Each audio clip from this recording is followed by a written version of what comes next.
This show is part of the RetroZap.com podcast network.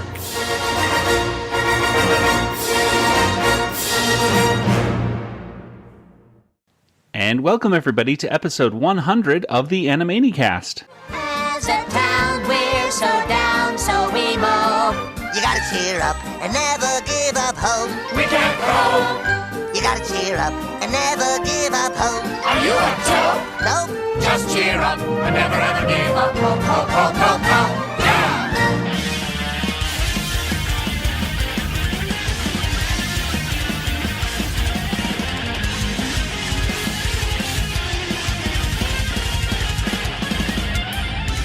And welcome once again to the Animanicast. We are the only podcast out there that's dedicated to the animated television series Animaniacs, and here we discuss the series episode by episode. We talk about all those cultural references and gags that we feel like talking about. And then, of course, in the end, we give each episode a water tower rating. I am Joey, and joining me once again in Los Angeles, it's my brother Nathan. Oh, Joey, therefore you art. And across the country in Georgia, it's Kelly. Hi there. Well, folks, we are here once again, and, well, we're wrapping up our, talk of the initial run of Animaniacs with what many consider to be the 100th episode of Animaniacs. It's Wakko's Wish, the direct-to-video movie of Animaniacs. Well, guys, if someone were to ask you about this movie, what would you tell them? Nathan? It's like an episode of Animaniacs, but like stretched out into like a whole movie. Very good. And Kelly, what about you? It has a lot of songs. It really does, especially the first half, which we're going to be focusing on today. We're not going to be going over the whole movie because that would be a very long episode. Yeah, they're already long episodes that we do. So. Exactly. Let's not make us a 3-hour episode of the Animanicast. So we're going to try to keep our talk to the normal hour-ish talk by just focusing on part one. So we're going to go all the way until about the good feathers enter and exit the scene for this movie. Well, Nathan, why don't you tell us, before we get into our wonderful discussion of this movie, which is about to celebrate, of course, its 20th anniversary, when did this movie come out? When was it released on video? So this movie was released on Tuesday, December 21st of 1999, which is right when the world was bracing for the Y2K bug. The TV show Simpsons celebrated their 10th anniversary. Jim Carrey stars in the biographical comedy drama Man on the Moon. And it was within the same week of the release of Bicentennial Man, Stuart Little, The Talented Mr. Ripley, and Galaxy Quest. Wow. Galaxy Quest, too. Wow. There's a lot of good stuff out that time. Mm-hmm. Bicentennial Man, not as much. I know there's some fans but I did like Man on the Moon. And did you see that Netflix documentary they put out recently? About basically the making of that movie? Oh, yeah, I did. It's really good. It's really good. It's actually better than the movie. But Jim Carrey also comes off kind of as a jerk especially to the wrestler, where he's just like... Yeah, he comes off as... he was always in character. I mean... Yeah. The wrestler was like, even Andy Kaufman would like get out of character sometimes and like be nice, but like... It definitely has an honest, I guess, portrayal of what was going on, and it doesn't make you think that Jim Carrey was the perfect person in the world making that film. But yeah, some cool stuff. And of course, the Y2K bug. Kelly, I'm sure you remember all the prep for that, as people were anxiously awaiting what the heck was going to go on. Oh yeah, everybody was freaking out about it. But I do remember Prince singing I'm going to party like it's 1999 on like the Dick Clark, countdown. And yeah, that was playing always up until New Year. It was playing a lot that year. And I think Prince said that he would never, I don't know if he actually fulfilled his promise, but I think he said he would never sing that song again past 1999. But Who knows? Well, today's movie came out in 1999 in December, and I remember seeing it on store shelves, but I never actually purchased it. I remember seeing it on VHS and going, huh, look at that. I still remember. I remember I was checking out at Albertsons and I saw this movie like Animaniacs. I pick up the VHS and I'm like, huh, what's this all about? But, being in Albertsons, the prices are all inflated, and I just said, no, I'm a college student. I'm going to put this back. I don't have money for this right now. Mm-hmm. Did you guys see this movie, or was when it was originally out in the 90s or maybe early 2000s, or was this the first time you saw it? Nathan, let's start with you. This is I saw it for the first time this week, so. But yeah, I vaguely remember it being out. I remember it being on TV a couple times, but so I saw a couple minutes of it maybe, but since it wasn't from the beginning, I just stopped watching it. So. And Kelly, what about you? This was the first time I had seen it. I was too busy at that time obsessing over the new Star Wars movie coming out. Yeah, exactly. May of the following year. So I won't say I had moved past Animaniacs, but I just had my focus on other things and was kind of broke, so I didn't have the money to buy the video anyway. Yeah, that's true. It wasn't May the following year, but May of that year, right? So previous. So this is the year. Yeah. This is in the year, but this still, we're broke from all the Phantom Menace toys that we've been buying. And That's, yeah. And I went to Celebration, and I think I owed my mom money for that. Did you go to the first Celebration? Yeah. Wow, that's impressive. There's some stories there that I'm never going to share with people, but what happens at con stays at con. But yeah, it was horrible. Yeah, it was the rainy one, right? In Colorado. It was rainy and muddy, and I wore, I don't know, I just was dressed up. So I was wearing this pencil skirt and black flats and trudging through the mud because everything was intense, but the rain weighed the tents down, and so they were dilapidated looking, and the ground was mud and it was cold. It was, I think, April, May. But Colorado, and I live in Georgia, so I didn't dress appropriately, and then I was wearing this absurdly ridiculous ladies medium brown leather jacket that somehow I let my mother buy for me, or I talked her into buying for me at Macy's because I thought it made me look like Indiana Jones. And if you've seen me, I am a petite person who, yeah, I don't know if I'll ever wear a ladies medium jacket. I certainly couldn't in 1999. So it dwarfed me. So I look ridiculous in it. And I found up the picture of me wearing it with a bunch of my Star Wars trivia people at that were there. I found the picture on my computer last week, and I was like, why did someone let me walk out of the house with that? I mean, I guess we were still in the grunge era, so our baggy clothes were kind of still in, but still. Sure. So yeah, cringe worthy. So what we're all trying to say is basically we had other stuff going on, unfortunately. Bad Animaniacs fans. We're pretty much horrible Animaniacs fans. I think we're making up for it now. Yeah, making up for it now. The amount of time we've been spending on it. So this movie kind of went on the radar. I'm kind of with you, Nathan. I remember seeing it on Cartoon Network and the Hub and things like that, but just bits and pieces, because it would just be kind of I'm flipping channels and I would watch, they're singing these songs and they look like they're, in this little town. And I was like, what is going on with this episode of Animaniacs? This doesn't look familiar. But like you said, I don't like watching a movie that's, I don't want to watch a movie if it's halfway through. So I would just kind of turn it off and miss it. So this movie was a different kind of a Animaniacs thing. I mean, certainly was basically each one of these Warners is playing a character that is similar to them in some ways, but also very different. To me, right away, I thought of similarities to movies like with Laurel and Hardy, they would do these films like Fra Diablo or sometimes it's called The Devil's Brother or Bohemian Girl or Swiss Miss or something like that, where it's Laurel and Hardy, but they're dressed up in, period costumes, and there's a lot of singing songs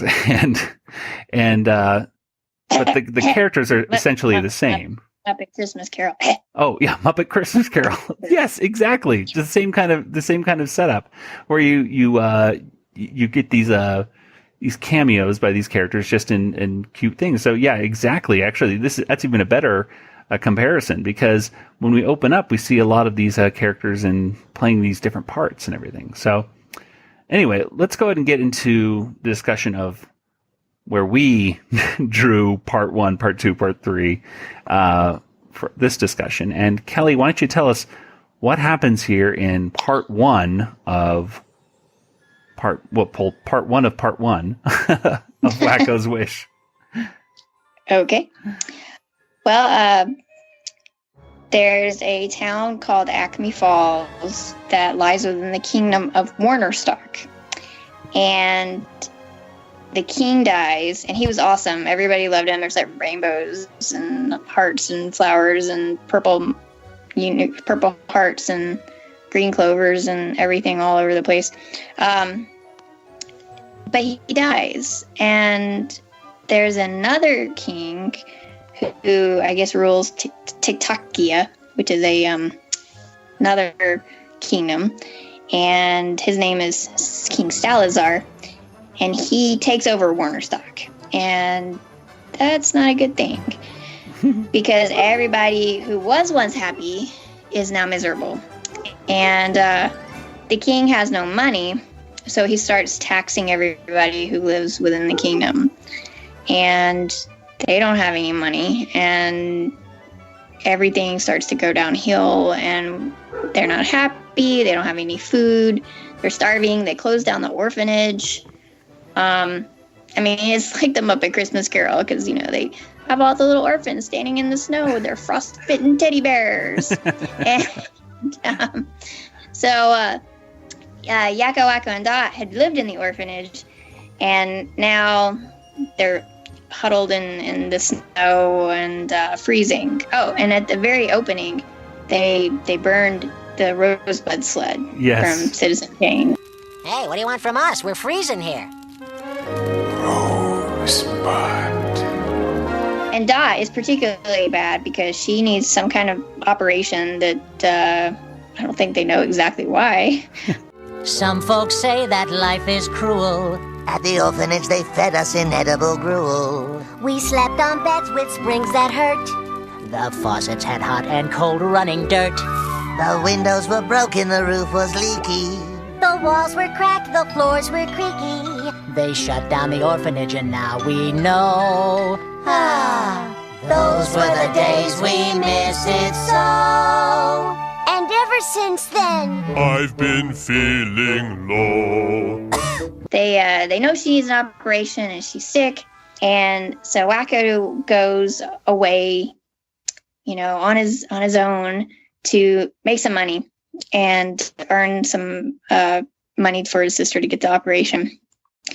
And he comes back with a hay penny, and everybody's excited. There's a song about it. This is like the third song, because the first song they're singing about Acme Falls and about what's been going on, and the exposition song, basically, even after the exposition. Yeah, which I was like, this sounds like a great opening song, but it's not quite the opening. So it seemed like a delayed opening song. So and then they have a song about Wakko, and he's coming back on the train. Yes, and everybody's at the train station ready for him, and excited to see what he's done.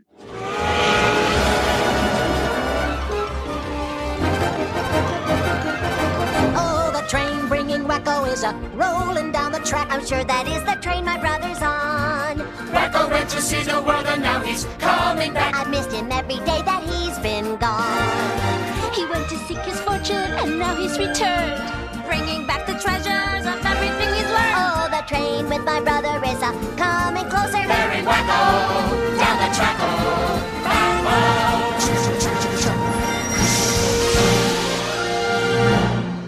And then he shows the Hey Penny, and then everybody sings about that.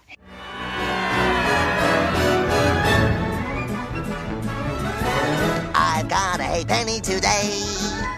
He's got a hay penny, hooray! How did you do it? All work and no play. He chopped wood, he chopped suey. I pitched horseshoes and hay. He milked jokes and cows for his fee. It was more than I thought it would be. an entire full year's salary. And now I've got a hay penny. He's marching through the town. Everybody's so happy and delighted.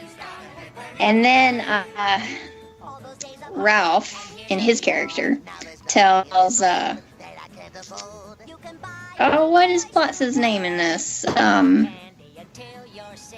Thaddeus Plotz is playing somebody. Like they just Baron von Plotz. Oh, okay. I just call him Yeah. the Taxman guy because I tell him the Taxman a couple of times. No, they said his name is Baron von Plotz. So he's the one going out and collecting the taxes and everything else. And I guess you could kind of think of him as like a sheriff of Nottingham or something like that. Not a nice guy. And he's got all this money and eating, turkey legs and everything. And he rips a guy's cane away from him and throws it in the fire because he says, well, I can barely keep the fires burning. And the guy's like, I don't have anything else. So he takes his cane away from him. He's awful. And he learns about Wakko's hay penny. And that's kind of where that section ends. Right. So the evil characters have found out about Wakko's hay penny. One thing I should mention, I guess, about the song about Wakko going down the track. Now, did you get the reference to the other song there, Kelly? Because that one really stuck out for me. Because it's the only musical that I know really that well. Oh, no, but it sounds a little bit like a song from Dumbo. Ah, well, I believe it's got to be a reference to the Wells Fargo wagon is coming down the track from Music Man. Music Man. But there's a song just like it from Dumbo. It's Casey Jr.'s coming down the track. Coming down the track. This Yeah. stack. Well, Isn't that the same? maybe kind it's a of song? combination of the two things because instead of a wagon going down the trail or the whatever the road or whatever the line is, it's a kind of a Casey Jr.-ish kind of thing. So you combine the two songs and you get that Wakko's Which coming down the must tracko. mean They were probably inspired by an even earlier song about a train. Maybe we'll have to ask Tom. We'll figure out the rest of the story later. Don't worry. We'll figure it out. Well, there's our first part of part one. Let's go ahead and talk about some of the things that stood out, things that we liked about this first section. Nathan, let's start with you. I liked Pinky and the Brain in this first section, and the return of the horse. Farfig Newton. Farfig Newton. So that was a lot of fun. Farfig Newton's expressions matching Pinky's. Yes. Pinky, that is a horse. You are a mouse. Oh, Brain, don't be so intolerant. Why can't the horses and the mice live together in harmony, along with the fairies and the wood sprites and the bean sprouts? I stand corrected, Pinky. That is a horse. You are an imbecile. Thank you.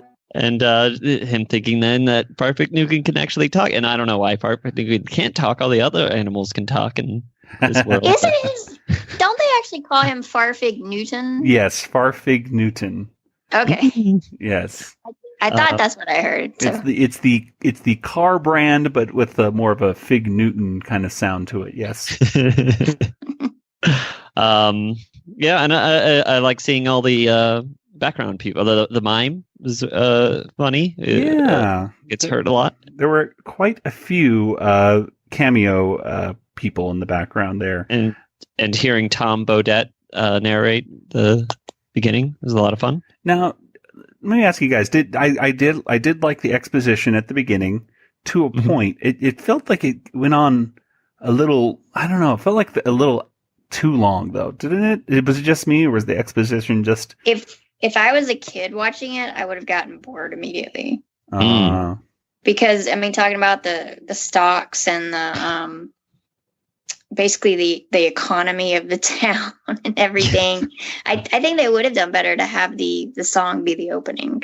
Yeah, just go for that. I almost feel like they started with the exposition like that as a way to make it explicitly, told what is going on for everybody. But then, just in case kids didn't didn't understand the song, but I don't know. Yeah, I mean, like, I understood the song better than the exposition because, like, I almost fade out with the whole the and it might be the economy's failing. Yeah, it might be Tom Baudette's voice too. Like Tom Baudette has that very dry voice, and you don't necessarily feel like I should be listening to him necessarily. He's perfect in the good idea, bad ideas. Yeah, because he just is. He almost sounds slightly amused, but just kind of giving you the facts about the situation. It's set up, punch, yeah, exactly. And I like Tom Baudette. I heard him on what's the NPR show? Don't tell me. Yeah, wait, don't tell me. I'll tell you. Okay. Well, let's see. There are many, many different people in the background in this first part right here in the townspeople. And let's consult the Please, Please, Please Get a Life Foundation guide here from the Alt Animaniacs days. Let's see. We have the toy maker from Toy Shop Terror. He's the guy who got his cane thrown into the fire right there. Mm-hmm. Weed Memlo was the guy kind of pushing his wheelbarrow around, and the mime was making fun of him. Frau Hassenpfeffer was, Scratch and Sniff State. Remember her? She's in there. She's a butcher. Yeah, she was in a couple episodes. Yeah. And Otto von Schnichelhund Schaffmeier, whatever his name is, Otto. He's in there. Prunella Flundergust is the candlestick maker. Miss Bilchmeutner is the grocer. They say that Umlaut, the dictator of Dunlicus, is in there too, which I don't know. There's again, maybe I didn't see him. The chef, Monsieur Tristis, I forget how to pronounce it. Les Miserables. Yes, he's out there. He's trying to serve food to Wakko for his hay penny. The Dover Boys. It's not a meat pie, so it's okay. Yeah, well, it was something. It did look. It did look like a turkey, I think, or maybe it was a really fat cat. I don't know, but we'll. The Dover Boys from Frontier Slappy, and of course from classic Looney Tunes days were in this. They're walking around the place. The little bluebird. Well, I think he's later in the movie, but they list him right here. There's some other people they put I'll go over them later, but those are just some of the people that are in the town right there. So, among others. So it was really cool to see them. Was it just me, or was there a moment that reminded anyone else of Beauty and the Beast? It does, because it's just that town feeling, right? That little town. Well, yeah, the same period piece kind of feel to it, Well, a lot of the costumes and standing outside and they're going, hello, hello, hello. And so it was like, bonjour, bonjour, bonjour. Yeah, that's true. I could see that. Could just be me, because, everything's Spielberg or Beauty and the Beast or Star Wars, but... Well, one other thing I did notice about this was the whole thing of how long this takes, time-wise, where Wakko goes off to seek his fame and fortune. They all have hope, right? Mm-hmm. They try hope for a whole year, and then Wakko goes off to find fame and fortune, and that takes a whole other year. Yeah. For all that. So it seems like there's little inconsequential little things they added to the plot that I was like, okay, all right, sure, whatever. I don't know if they had to do that. Or if they could have just said Wakko went off 1 week and came back the next week. But whatever. There's also a weird line right there when he's singing, never give up hope.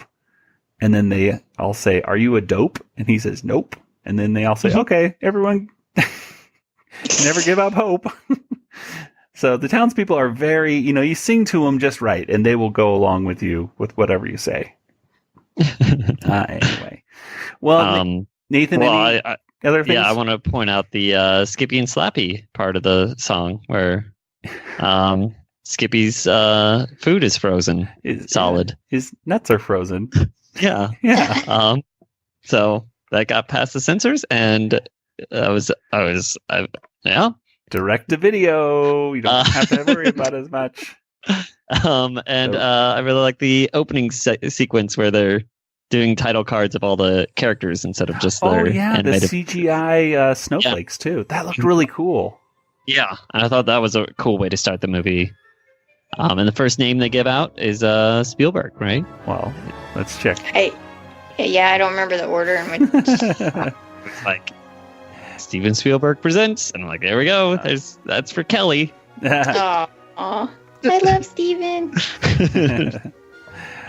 Well, we should probably, and I'm doing it way late into the episode, but I should probably mention, speaking of the credits, who wrote the story and everything like that. Oh my gosh. Yeah, it's Steven Spielberg presents is the very first thing. Yes, and I like how they also said, they don't say like, Rob Paulson as Yakko, and this they can do that later. Yeah, they said Yakko and Wakko and Otto Scratch and Sniff and Hello Nurse. I just thought that was so that was cute, just to give them their own credit even before, and like Ralph Teagard, stuff like that. I thought that was Theodore. Yeah. Theodore. That's good. So Wakko's Wish, the story was by Tom Ruegger, and this, I guess the screenplay, or the teleplay, or whatever you want to call it, was written by Tom Ruegger, Nick Dubois, Earl Kress, Kevin Hopps, Charles M. Howell IV, and Randy Rogel. And they had sequence directors, Russell Calabrese, Kirk Tingblad, Nelson Ricenos, Greg Reyna, Charles Visser, and then, of course, the actual, produced and directed by credits go to Liz Halsman, Rusty Mills, and Tom Ruegger. So, there's a lot of different parts to this, a lot of different moving parts to this movie. Mm-hmm. Well, let's go and move on to the second part right now. And Nathan, why don't you tell us what happens here in part 2 of part 1? So, where we left off, Thaddeus Plotz just found out that Wakko has a hay penny. So he rushes into town, yes. And he, unfortunately, of course, you got to pay taxes. It's something we all got to do. So Plotz is running through the numbers, and with the calling the king a jerk tax added on, it comes out to 1 hay penny that Wakko owes, which is, of course, all the money he has. Taxes? What taxes? Well, let's fill out your tax forms and see. First, we total your income and calculate your deductions for the year. How many dependents? Include city, county, state, and federal taxes, including license fees. Oh, that takes you up into a whole new tax bracket. The king will be absolutely delighted. The king is a jerk. Oh, good. That qualifies you for the calling the king a jerk tax. Huh? Then add property tax, sales tax, excise tax, stamp, tea, and thumb tax, shipping and handling, multiply by your shoe size, and you owe a grand total of exactly 1 hay penny. What? Now Wakko is hay penniless, and everyone in town is sad. After singing this happy song, they sing a little sad song about no more hay penny for he's hay penniless. Yeah. Which we got to mention, you can get a lot of stuff with a hay penny. I know a hay penny is only half a cent, right? But you can go on cruises. You can do surgeries. Hay penny is a lot in this universe. So, well, this is also, before inflation. So that's true.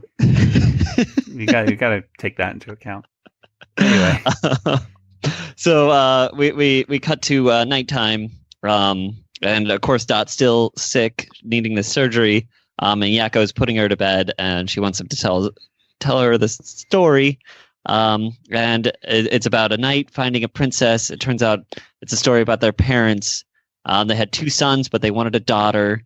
They planted a bunch of flowers. Out of the prettiest one was Dot, and she right away is able to talk, I guess, and says her full name, Princess Angelina Contessa Louisiana. Whatever. Louisiana. Princess Angelina Contessa Louisa Francesca Banana Fana Bobesca III. Thank you. Yeah, that's what I said. Louisiana. And they'd say, "Tell us your name, young lady." And you'd say, Princess Angelina Contessa Louisa Francesca Banana Fana Bobesca III. But you can call me Dot. And they'd say, can we call you Dottie? And you'd say, No, just Dot. Call me Dottie and you die. and Mom and Dad would laugh and laugh and laugh, and they'd tickle you, and you'd laugh too. And you'd fall asleep with a great big smile in your heart. I like that story. Good night, sis. Yeah, so it's a cute little story there. Meanwhile, Wakko's sad because he lost his penny, so he stays up afterwards and starts wishing on some stars. And wouldn't you know it, one of them is an actual wishing star. So down comes Pip, or the I should know his name. The good. Yeah, do you have his title? He's not the good fairy. He's the desire fulfillment facilitator. There you go. Used to be called good fairy. No, it's a desire fulfillment facilitator. Facilitator. Well, I used to be called the good fairy, but that sounds so old-fashioned. Oh. So I'm your desire fulfillment facilitator, but everyone calls me Pip. Nice to meet you, Pip. The pleasure's likewise. And may I be the first to congratulate you, Wakko Warner. You did it. Out of all the stars in the sky, you selected the one and only wishing star. I did? Absolutely. I've been waiting centuries for someone to choose the right one. Must be this clear country air. Oh yeah, look at that. You just don't get visibility like this in the city. It's Pip, so we've seen him before, played by Ben Stein. He talks a lot and very monotonous, won't stop shaking your hand. He tells Wakko that the stars, all he has to do is touch the star and his wish can come true. And unfortunately, the star lands really far away. So Pip didn't realize it was going to go that far either. Yeah, he thought it would be closer. So he flies away, holding on to a fake hand of Wakko's, which is smart of Wakko. That was such a cute, quick gag, by the way. Yeah, that if you're not really quite looking, it's you can go right by you. But my wife chuckled when she saw that. Anyway. Keep going. Sorry. So Yakko and Dot wake up, and Wakko was like, "Here, you're never gonna believe." And they're like, "Hey, try us. We're gullible." So it cuts to. I would think this would be a commercial break because the hard fade to black. If this is on syndication, this would be a commercial break. Totally. So we come back and they start singing the go off to make a wishing star. We're gonna go find the wishing star song. They're singing it so loud, everyone in town hears it, and they have to find out what the wishing star is. And everyone in town finds out that all you have to do is touch the wishing star. So everyone else starts going like, "Hey, I should also go." So then we get kind of a Mad Mad World kind of thing going on, where Dr. Scratch and Sniff and the Hello Nurse are getting their car to try to go on, and Rudy and Runt also jump in their cart. Skippy and Slappy are running through the trees to get over there to the wishing star. And everyone's getting in their little sleds. Hey, what's up? What's all the noise? The Warner girl and the Warner boys. They're gathered around in the village square. They say there's something way out there. Something weird and something strange. Beyond the farthest mountain range. What are you saying? What do you mean? It's something no one's ever seen. What's the story? What's the fuss? We're about to leave, and that's because We're on our way to the wishing star. The wishing star? The wishing star? What is that? haven't you heard? There's no such thing. It's too absurd. What's the story? What's the dish? Touch the star and you get one wish. You get one wish if you touch the star? Where's it at? Is it way out far? It could well be, but we just don't know. We'll soon find out because we're going to go To the wishing star, To the wishing star. It's something weird and so bizarre, it fell to earth from way afar. They're on their way to the wishing star. The wishing star, oh yes we are on our way, so we'll say bonsoir. Ciao you guys and au revoir. Now we're off to the wishing star. Yes, it's true, the Warners are on their way to the wishing star. They'll be rich as a king goes on. When they get their wish from the wishing star. They all rush out of town. The only ones that are left are the Mime and Pinky and the Brain. The Farfik Nugan went with Hello Nurse and Dr. Scratch and Sniff pulling their sled. Even Ralph the Guard and Plots, they find out about it, so they're rushing off. Everyone's rushing off. And then as they turn a corner, Plots is able to make the turn, but everyone else falls off a cliff. They're okay though, and they get to finish saying "wishing star," and that's pretty much where this segment ends. Right? I guess that's pretty much. We stop it there. Yeah. Yeah, we can stop right there when they. People in this town would do a lot better if they would just stop sharing their business with everybody else. Well, this is where I thought, oh, just like Nathan said, it's a mad world. I think that's how many mads there are in that title. Yeah, there's like 4 of them, 5 of them. 4, 5, 6, 20. I don't know. Did you see that the title of this movie was going to be? I don't know if that's true or not, but it's a wacko wish or something like that, or wacko something. Yeah, I did see that, and they said that it wouldn't fit on the box. Like, and, which is understandable. It's so it's just turned into Wacko's Wish. But when I saw this, I was like, okay, I see what they're doing here. And what I didn't realize was that whole line of "Try me, I'm gullible," or "Try us, I'm gullible" is actually from "It's a Mad World" as well. Oh, really? So yeah, when Tom Ruger's going over this story, he's clearly heavily influenced by that story. You'll never guess what just happened. Try us, we're gullible. Now, like I say, when I tell you this, you just ain't gonna believe it could have happened. Try me. I'm pretty gullible.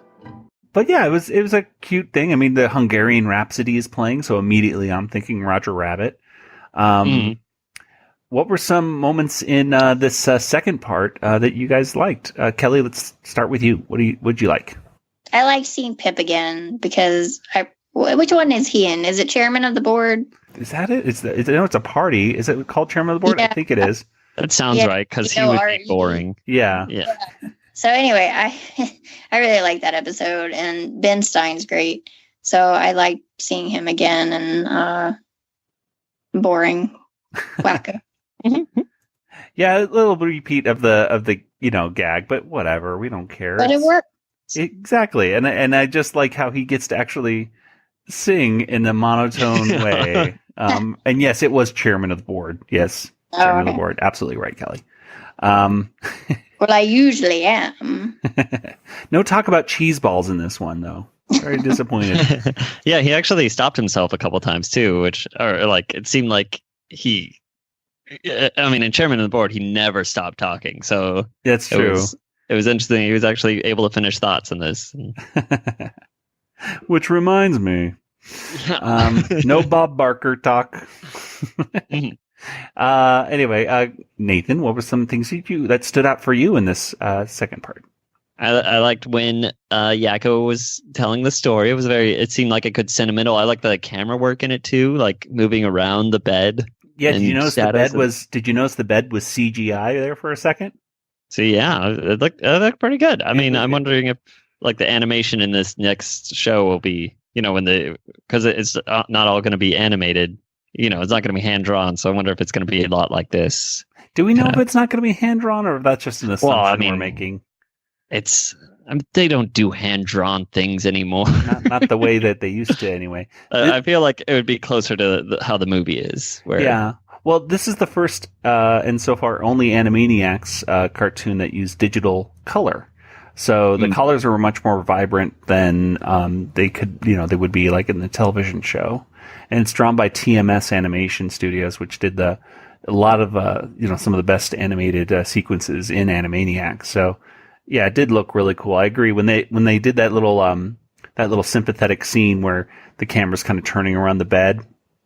And Yakko's giving a goodnight story to Dot. It looked just really, really cool. Yeah, we get Minerva Mink gets to sing a little bit all on her own. We get to hear her voice. Yeah, Julie Brown does return to do 2 lines. So that's nice. Yakko almost tells the story about the man from Nantucket. Oh gosh. Not that song, which I was just watching a clip from Tiny Toons, and they actually did that same joke on that one. They were spinning the wheel of comedy or something, and that Buster said, "Okay, there once was a woman from Nantucket," and they didn't say. I don't think it said man. I think he said woman from Nantucket, and he said not that song anyway, or not that story. So anyway, that was a cute part. It was.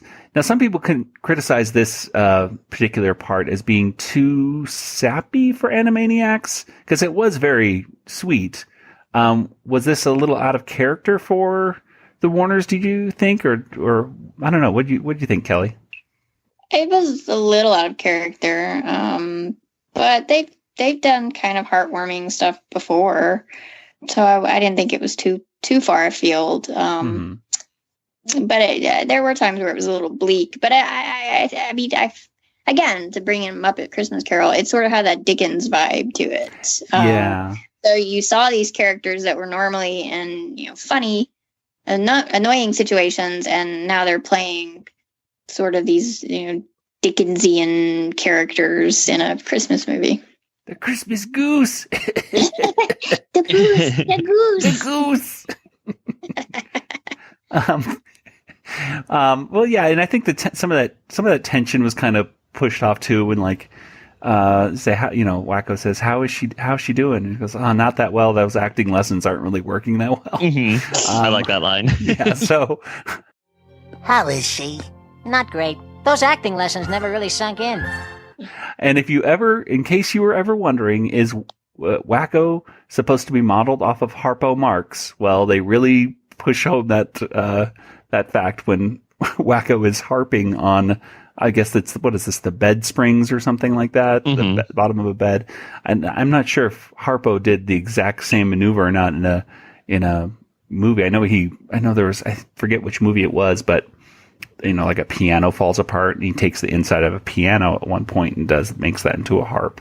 So this was very, very similar, seeing Wakko doing some harpo movements right there. But again, good songs. The Wishing Star, ever since seeing this movie a few days ago, it's been in my head quite a bit of them all, that energy. And I love the part where the Hungarian Rhapsody dips down, kind of gets sad, and then it dips to Pinky and the Brain. Here we are, my love, and all the rest have gone to find the wishing star. We've been left behind. You'll find that they won't get too far, for we will get there first. Oh, well, that's different then, isn't it? Draws!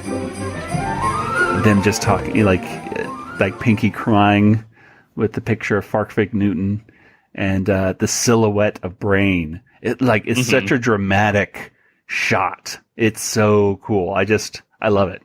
It makes me laugh and kind of gives me a little bit of chills at the same time. It's such a cool shot. Anyway. Speaking of Hungarian Rhapsody, in one of the messages, did one of you write Bohemian Rhapsody? Because I could have sworn I ran across that, and I don't remember Bohemian Rhapsody in the show. Maybe I probably did. It was definitely not me. So okay, I just saw the movie recently. Maybe. Yeah, I just saw the movie recently. Maybe it's just in my head still. I don't know. Okay, I was confused. I was like, I'm gonna have to go and rewatch that because I would remember that. I don't think they would have gotten the rights to that. No. Hey, Dad, this is Pinky, and you're listening to Animanicast. You know why? Because you're going to take over the world. Narf. Well, let's go ahead and pick up now for the third part. So they all get out of the snow, and they are surprised and happy to see that, they think Plotz was pulled over for speeding. But it turns out that he's all the king's horses and all the king's men have arrested Plotz for something. We'll find out shortly. So we cut over to Pinky and the Brain, and they are devising a way to once again take over the world. Not play bingo as Pinky thought at one point in this movie, but they're going to use Leonardo da Vinci's flying screw thing to fly up into the sky to get to the wishing star first so they can take over the world. But Brain, however will we get to the wishing star first? Simple, Pinky. With the help of the great Leonardo da Vinci. He's going to give us a ride there in his pantcuffs? No, Pinky. Da Vinci's dead. Oh, how sad. When's the funeral? He died a long time ago. And I forgot the sunflowers. Stupid, stupid, stupid! Oh, please, let me. Stupid! Thanks. Now zip it. Zip. Leonardo da Vinci, Pinky. Not only a world-renowned painter, but an ingenious inventor as well. I'm going to have to hurt you. Rezip. And then we spend quite a bit of time, actually, with Mindy and Buttons. Mindy and Buttons are living off in the woods, and it turns out, I guess, that Mindy's mom is Snow White. Just make sure Mindy gets home safely. I'd go myself, but I'm too busy baking cookies for the 7 dwarfs. You know how your uncles love my chocolate chips. Hi, lady. Call me Mom. Busy Mom. Okay, Bumblebee lady. I love you. Bye-bye. Buttons has to take care of Mindy, and he cannot eat until they have delivered a Marion Berry pie to Grandma. And in case you youngsters out there don't know the name of Marion Berry, he was the mayor, I believe, of Washington, D.C. until he got busted in a sting operation for cocaine and then had to spend about 6 months in prison, I believe, and then later was reelected to become mayor again. So, you know, there you go. Marion Berry. Buttons actually eats the pie and talks for, like, what I believe is the first time. Good puppy. Then we go to Skippy and Slappy.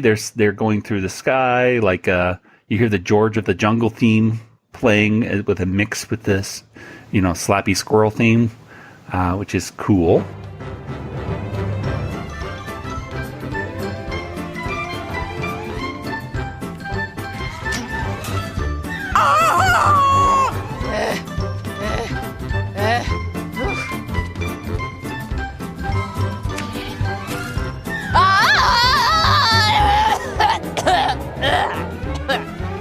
Are you okay, Slappy?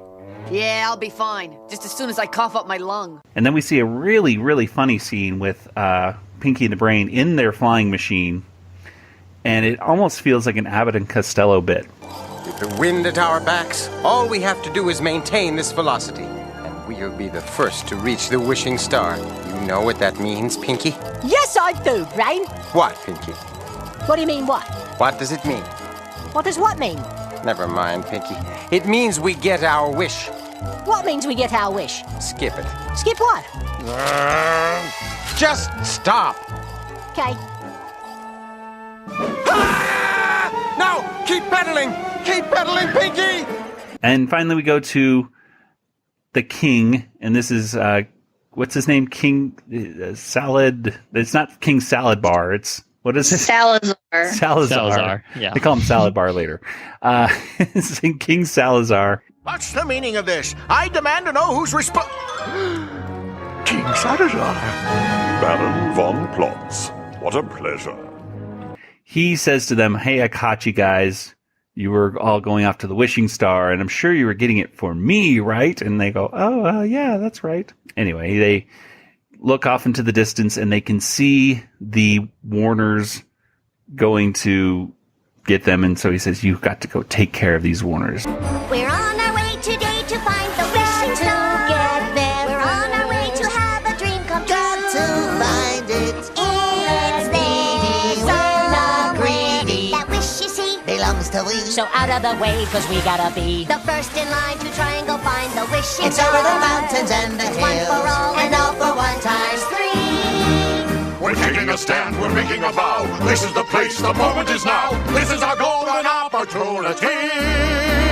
The wishing star belongs to three. Me, myself, and I.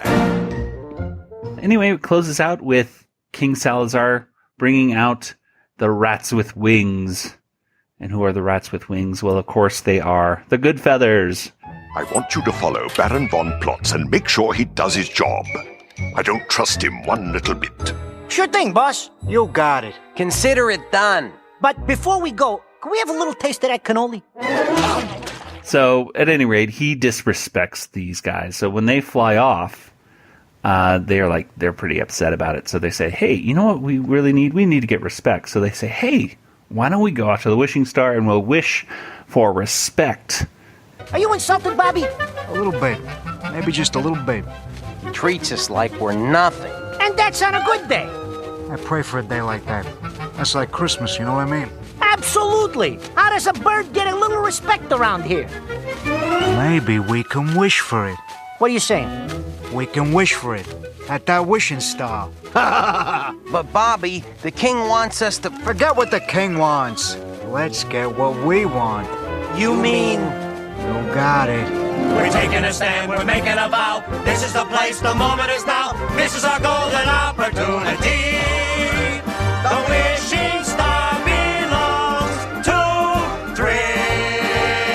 Us, ourselves, and we. So they go over the hill, seeking the wishing star, and that's the end of part 1. And that's also about the middle point of the entire movie right there. So, what were some moments, guys, in this third part that you thought were stood out? Nathan? I like that Mindy is chasing the squirrels. I think that was a nice way to tie them into the movie. It's kind of, and of course the Pinky and the Brain. You mentioned it, but like the very funny set of comedy there, like silly. Yeah, they keep almost dying. It was very funny. It did make me laugh out loud a few times right there. And by the way, they didn't. The Goodfeathers. I like how the king mentions, he calls them squabs, and he says, "Well, we're not squabs, we're pigeons." And I'm thinking to myself, wait, isn't squab just cooked pigeon? So Pesto doesn't really know what a squab is, but he has to correct the king anyway. Kelly, what were some things that you liked about this third part of part 1? I liked that Mindy's mom was wearing basically a Snow White dress. I saw the skirt and the shoes, and I was like, that looks kind of like Snow White. And then, of course, when she started talking about the dwarves, and you saw the top half of the dress, I'm like, yeah, that's definitely a Snow White ripoff. She's a busy mom, or the little bee ladies, what she calls her. Not mom, bee lady. So not the mama. No, different one, different show, different 90s show. Well, there we go. There is part 1 of Wakko's Wish. I guess let's just give our general thoughts over part 1. Were they positive, negative, in the middle? What are you guys thinking about part 1's of Wakko's Wish? Kelly, let's start with you. Well, like I said, I thought the opening was a little slow for children, if that was the target audience. But watching it as an adult, I get why they explained everything and really setting up the story. And I really liked the songs. I thought they were really catchy and fit well with the story. And it really felt like a big animated musical, kind of like a Disney movie, I guess. Although they might not want to be compared to Disney, all that competition and everything. But it definitely had a bigger feel to it than the daily half-hour cartoons. It felt more epic on a larger level. So it really felt like seeing a musical come to life. Definitely. Nathan, what about you?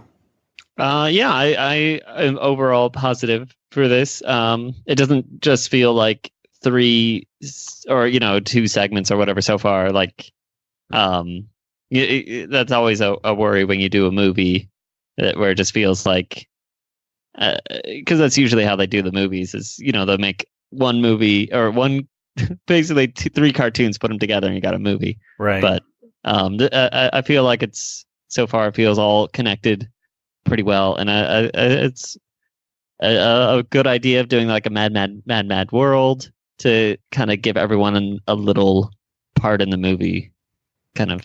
Yeah, they all flow together really nicely. Every single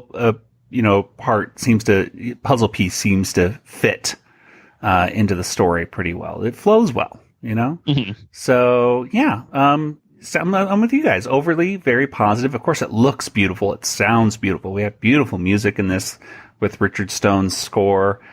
Starting off with the theme song to all the different characters with the snowflakes and all that. It was a really good integration, I think, of CGI with the hand-drawn stuff, which was not common in the 90s, in the late 90s and early 2000s, everything.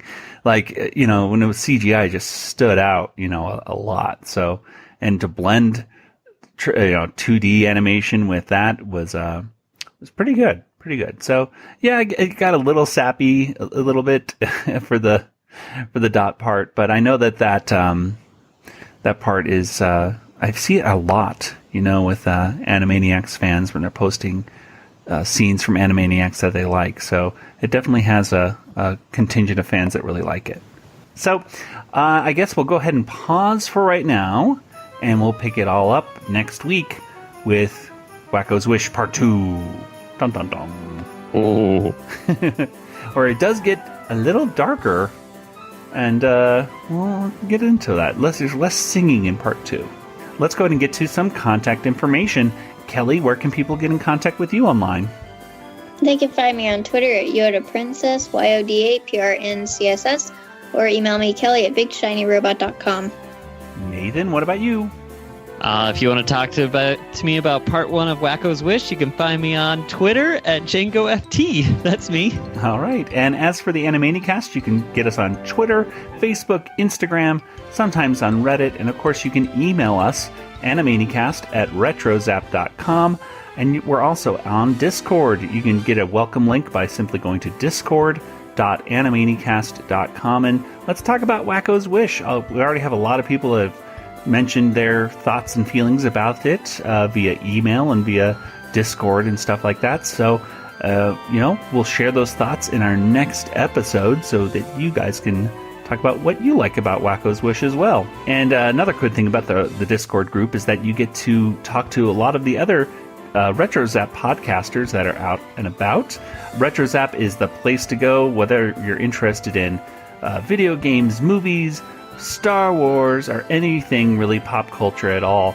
RetroZap.com is the place to go, and we are a proud member of the RetroZap.com community. So join us over on Discord and talk to us and other RetroZap writers and podcasters. Well, that'll do it for today's episode. So until next week, this is Joey, and for Nathan and Kelly, good night, everybody. Good night, everybody. Good night, everybody. This podcast is not endorsed by Warner Brothers or Amblin Entertainment and is intended for entertainment and information purposes only. Animaniacs, the Warner Brothers logo, all names, pictures, and sounds of the Animaniacs characters or any other Animaniacs-related items are registered trademarks and or copyrights of Warner Brothers, Amblin Entertainment, or their respective trademark and copyright holders. All original content of this podcast is the intellectual property of the Animanicast unless otherwise indicated. Charles, feeding you is like taking a really smelly bath. Pinky, I need you. Farfig Newton, I didn't know you could talk. Pinky, stop this foolishness. You know, Farfig Newton, you sound a little like Brain. Oh, and you bop like Brain too.